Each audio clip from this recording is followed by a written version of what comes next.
Við erum hérna með skipuleggjendur Adidas Boost-hlaupsins sem var að fara fram í fyrsta skipti núna. Við langaði aðeins að heyra svona frá ykkur tilurðina. Af hverju þetta, af hverju hér og af hverju þessi dagur? Hvað var málið eiginlega? Okkur allan í Adidas langaði til að halda okkar eigin hlaup. Það var svona fyrsta hugmyndin og ég veit að Ívar var búinn að lengi með í maganum hlaup sem að myndi henta. Nákvæmlega. Ég búinn að vera með dálítið lengi í maganum að þetta geti verið góð hlaupalið, bæði Elliðaárdalurinn og Fossvogsdalurinn.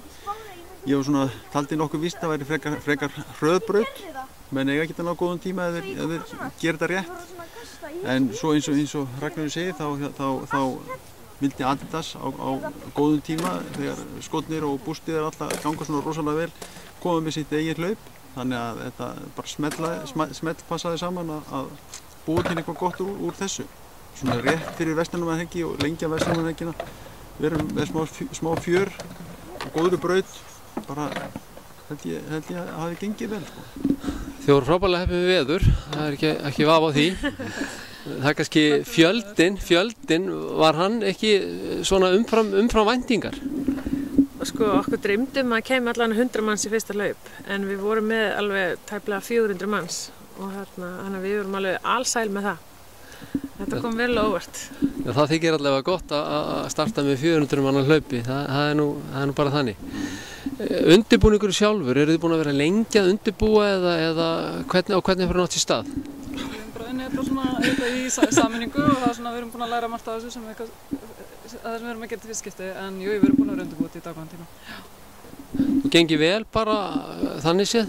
Já, gengið bara vel, en ég held að ég megi segja að miðað við hvað götuhlaup og almenningshlaup setja mikinn og þurfa mikinn tíma í undirbúning, þá erum við búin að hafa ekki mikinn tíma.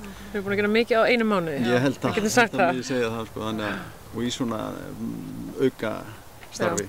Þannig að ég held að þetta komi bara til að verða ennþá betra og mun skemmtilegra og betra hlaup, sko. Þið voru með mikið glæsilegum vinningum. Þið voru þarna með hjól í útdráttarverðlaun, svo voruð þið með Garminur og Adidas Busco, allt mjög svona dýrir hlutir.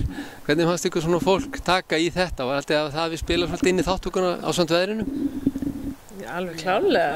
Það er bara já, ekki spurning, sko. Við erum voðalega heppin hvað fólk tók vel í þetta og við náttúrulega gerðum þetta upprunalega til þess að styrkja krabbameinsdeildina og þannig að það voru náttúrulega margir tilbúinir að leggja margt fram. Já, það var einmitt kom fram að þetta hlaup ágóðan af því hann rennur þá til góðgerðarmála og er það krabbameinsdeildir sem að fær þá? Já, þeir eru að vinna því að bæta aðstöðu sjúklinga og aðstandenda sem eru í lyfjameðferð og við erum alveg voðalega ánægð að koma að því líka. Það er alveg frábært og þið ætlið að halda áfram á sömu braut, glæsilegir vinningar, sami tíma að ári, ekki satt? Jú. Það er klárlega, 27. júlí. Það er frábært, takk fyrir þetta. Takk.